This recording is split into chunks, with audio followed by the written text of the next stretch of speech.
Почитувани гледачи на спортска мрежа, ова е нова анализа за најава на 14-тото коло на втората македонска фудбалска лига или практично предпоследното есенско коло. Со Александар Максимов, фудбалскиот тренер, правиме анализа на претходно одиграното 13-то коло, го најавуваме 14-тото коло и анализираме табелата во втората македонска фудбалска лига, така да ќе имаме можност да проследиме уште една анализа на Максимов и за она што практично очекуваме од втората македонска фудбалска лига. Колку за подсетување да се подсетиме на резултатите од претходното 13-то коло. Македонија Ѓорче Петров Вардар Неготино 5-0, тоа што и самиот Максимов го кажа во претходната анализа дека лавовите повеќе од јасно дека беа фаворити и ја оправдаат таа фаворитска улога со доминантна игра од 5-0. Арсими може и потешко од очекуваното, меѓутоа со минимално 1-0 славеше над Борец. И со тоа практично Арсиме се враќа на победничките патеки откако претходно загуби од екипата на Брегалница во Штип и тоа преку пресврт. Во источното дерби во Струмица на стадионот Благо Истатов Беласица Брегалница 0-1, надпревар кој што не беше некој надпревар кој што практично беше да речем атрактивен, повеќе од надпревар кој што еден погодок без некои посериозни шанси, без некоја допадлива фудбалска игра. Охрид ја прекина таа победничка серија откако беше поразен од Детонит Плочковица на Билен Извори со 1-3, Башкими со минимал 1-0 славеше над Кожув. Победа на домашен на терен загуби од Скопје со 0-2, Новаци со 5-0 славеше над Осогово, додека пак Саса со 5-1 го доби Вардарски. Ови беа резултатите кои што практично се случија во тоа претходно 13-то коло на втората македонска фудбалска лига. Она што ќе го спомнеме да ја видиме накратко и самата табела, па одиме со она што Максимов ќе го анализира и коментира за 13-тото коло, за табелата и за следното 14-то коло. Еве и пред нас самата табела од втората македонска фудбалска лига. Екипата на Македонија Ѓорче Петров е на првото место со 32 бодови, Брегалница е втора со 30 бодови. Овие две екипи за сега се во таа зона за директен влез во првата македонска фудбалска лига. На третото место или местото кое што преку бараша води кон можен пласман во првата македонска фудбалска лига е Башкими, кој што има 29 бодови. Арсими е на четвртото место со 26 бодови и веднаш гледате тука некој изравнетост. Саса, Детонит Плачковица, Охрид со по 21 бод. Кожув е на 8-то место со 18 бодови, на 9-то место е Новаци со 17 бодови. Потоа доаѓаат Беласица и Скопје кои што го делат 10-то место со по 16 бодови, Победа на 12-то место со 13 бодови, Вардар Неготино на 13-то место со 11 бодови. Во зоната за опстанок, односно бараш зоната за опстанок во втората лига екипата на Осогово од Кочани кој што има 8 бодови, а во зоната за директно испаѓање се Борец како предпоследен со 5 бодови и Вардарски кој што има 2 бодови, практично Вардарски единствениот тим кој што нема триумфи натаму во втората македонска фудбалска лига. Ова беше и табелата, а сега одиме да ја проследиме анализата од страна на Александар Максимов за резултатите од 13-тото коло, за табелата и за следното 14-то коло од втората македонска фудбалска лига. Па 13-тото коло не ни понуди некои возбудувања. Светла точка според мене ете се тие три надпревари, каде што видовме по 5, а најдени 6 погодоци. Мислам дека екипата на Новаци не покажа толкава фудбалска надмок и доминација во надпреварот против Осогово, колку што самата екипа на Осогово одигра еден очен, безидеен и еден надпревар без жар.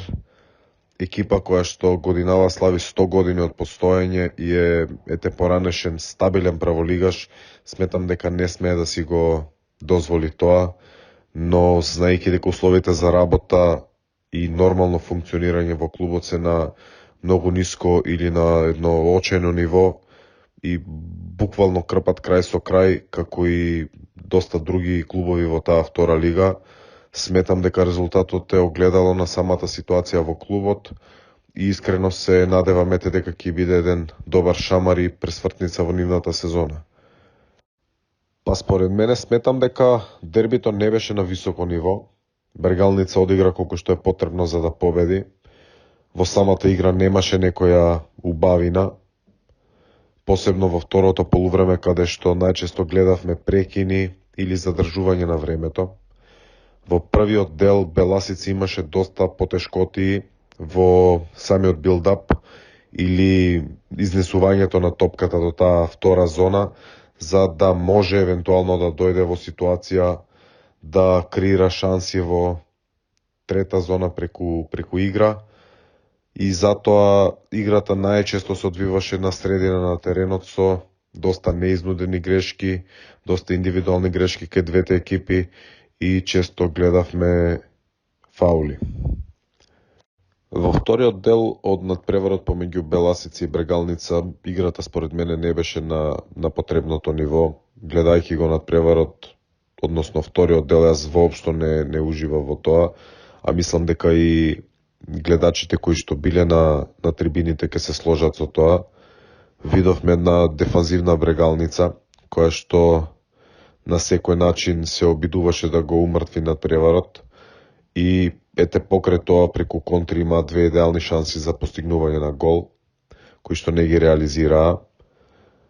Од друга страна видовме, односно вториот дел ни донесе една поагресивна, поконкретна Беласица, која што имаше топката во свој посет, но и не достигаше тој завршен пас и немаа некоја креативност во таа трета зона. И кога ќе се земе се, резултатот може би е и реален. За мене лично поразително на тој надпревар е тоа што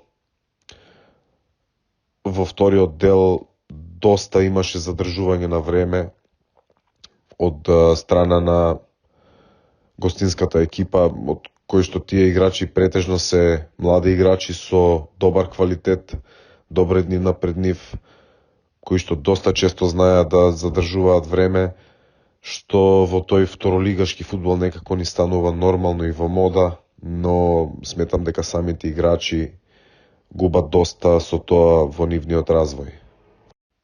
Од останатите надпревари, фаворитите одигра очекувано. Башки ми беше доминантен против Кожув, заслужено победи. Ѓорче го декласираше Вардар Неготино на домашен терен со високи, но реални 5:0. Детонит покажа карактер, одигра добар, храбар надпревар, со што ете се поклопија моите прогнози за тој надпревар и за победа на Детонит, и сметам дека до крај на првенството ќе има свој збор. Каменица Саса со победата мислам дека и дефинитивно го отпишува Вардарскиот трката за опстанок, додека Борец и покрај поразот од Арсими се уште има некакви шанси за опстанок, од причина што и самите конкуренти кои што се над него се во очена форма и тука гледам нивната шанса.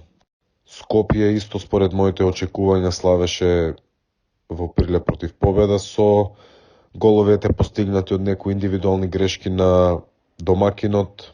На самиот надпревар не видовме некој фудбал, но сепак гостите знаеа да ги искористат грешките на победа и да ги однесат 3 бода дома. Вардарски, Борец и Осогово се екипи кај кои што јас не гледам стратегија и визија во работата, како и кај многу други екипи во таа втора лига. Едноставно, тоа се екипи кои што со години живеат, ајде да кажеме, на општински пари и во исчекување на ваучерот. Пари кои сите знаеме дека се недоволни за нормално надпреварување и функционирање и во една трета лига, додека за втора лига тие суми се според мене смешни, и сметам дека доколку екипата нема позитивен финансиски биланс, не треба да се надпреварува во едно сериозно надпреварување.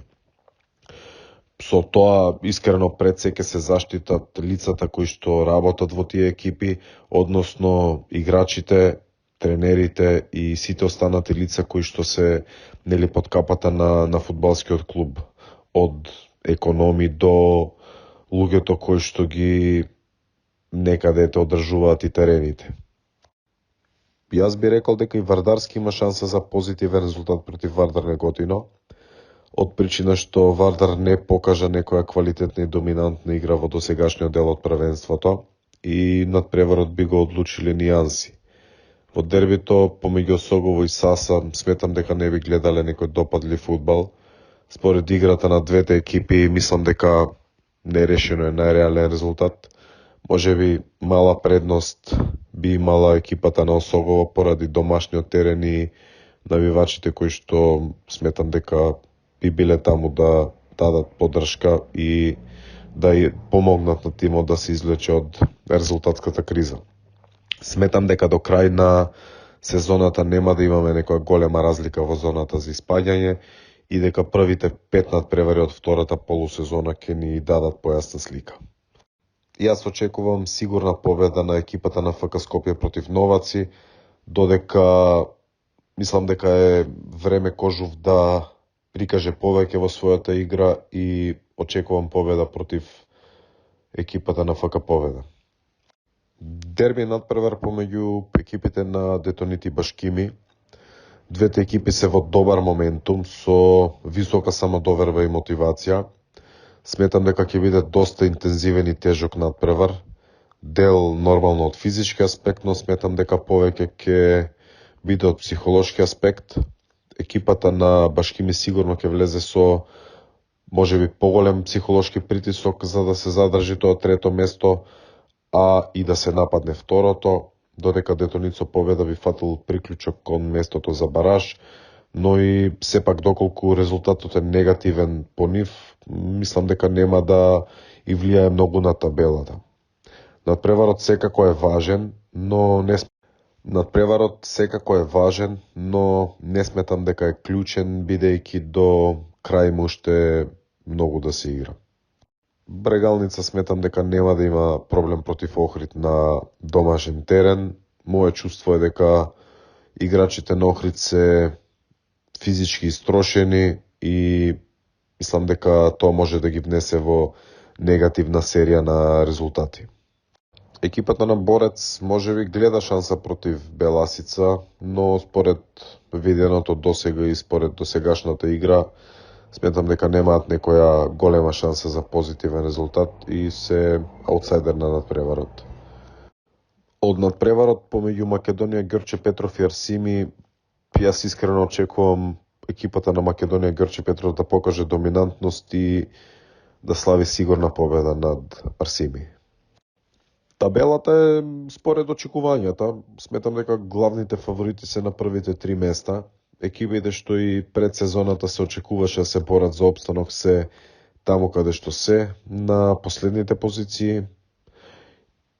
Искрено имаме многу променлива форма кај екипите и тешко е да се направи детална анализа, бидејќи доста екипи се на исто ниво, а самите бодови кои што водат до бараж за испаѓање не се со голема разлика. Така да сметам дека до крај можно е се да се случи. Најреални промени јас гледам во средина на табелата, евентуално промена можеби во тоа место кое што води за кон бараж за испаѓање.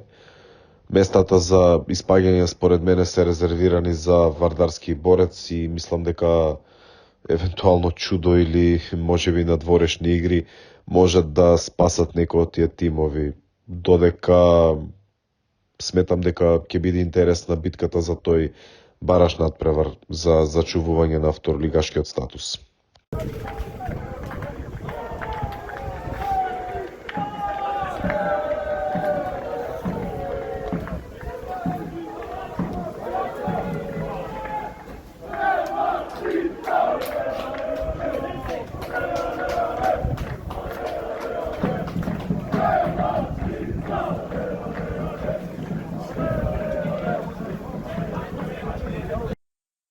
Ова беше анализата која што ја направи Александар Максимов за спортска мрежа, со која што ете воспоставуваме нашата соработка и ќе продолжиме со ваквите анализи и во следните кола и она што ете можам да го откриеме дека заеднички ќе ги правиме тимовите на колата како во првата така и во втората македонска фудбалска лига, некој новитет, меѓутоа со некои други работи кои што ќе ги вметнеме, меѓутоа ете како кратка најава за она што практично може да очекувате во следниот период на спортска мрежа, меѓутоа до тогаш имаме уште доста време и работа.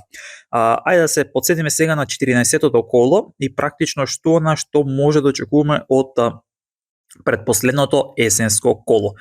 Анализираше и Максимов, еве имате можност и вие да коментирате. Вардар неготив на домашен терен против Вардарски, Осогово против Саса. Овие се надпревари кои што се пред се важни за Вардарски и за Осогово во таа тешка борба за опстанок. Кажавме дека Вардарски е единствениот тим кој што нема триумф, е закова на ното табелот и практично кога веќе некоја екипа се соочува со моментот дека може да испадне или дека ќе има тешка борба за опстанок, многу од екипите може да ја подценат до некаде или да имат погрешен пристап, подценувачки пристап, јас би рекол и може да се случи изненадување. Така да ете, не го отпишуваме Вардарски натаму, видов минатата сезона како Саса кој што многумина ја отпишаа на полусезона дојде до опстанок. Ќе видиме што практично ќе може Вардарски, дали ќе дава знаци за живот или веќе по поле ќе пак окуферите за експресно да се врати во третата македонска фудбалска лига. Исток Осогово, како мене ми се чини дека се уште не има научно лекцијата од минатата сезона кога во последното коло го избори обстанокот. Саса е таа која што ја научи таа лекција. Саса минатата сезона во последното 30-то коло го избори обстанокот. Тогаш се сеќавам дека бев на стадионот кога заедно со се сеќавам на играчите на Саса кога го чека исходот од надпреворот помеѓу Башкими и Тетекс во Куманово со цел да видат дали ќе имаат директен опстанок. Тоа беше голема радост кај нив. Тогаш Саса практично се сеќавам на тие моменти кога се тресеше до последно, успеа да остане во лигата и ја има научена лекцијата и оваа сезона е далеко од тоа што практично Саса го играше минатата сезона. Осогово не ја научи таа лекција, Осогово ќе мора да биде многу внимателен од причина затоа што Осогово да игра сега со Саса во последното коло гостува, последното есенско коло гостува во Богданци кај Вардарски. Жетварите ќе мора да бидат максимално сконцентрирани, внимателни да ги освојат тие потребни 6 бодови до крајот на ова есенска полусезона. Скопје Новаци во меч каде Скопје, како што каже Максимов, очекуваме да триумфира. Кожув победа, ќе биде ова можеби еден меч во кој што каже самиот Максимов дека Кожув ќе мора нешто да покаже, да направи за да видиме некоја разлика. Кои се очекувањата од вас за овој надпревари? Детонит Плачковица Башкими на тешкиот терен во Радовиш, Брегалница на домашен терен во Штип против Охрид, Борец против Беласица, Македонија Ѓорче Петров, Арсими, можеби ќе биде ова и вака ако гледаме и дерби на колото, како и надпреворот во Радовиш помеѓу Детонит Плачковица и Башкими. Кои се вашите видувања, кои се вашите коментари за овој надпревари? Каде практично може да видиме некои изненадување кога се опрашани овој надпревари од 14-тото коло?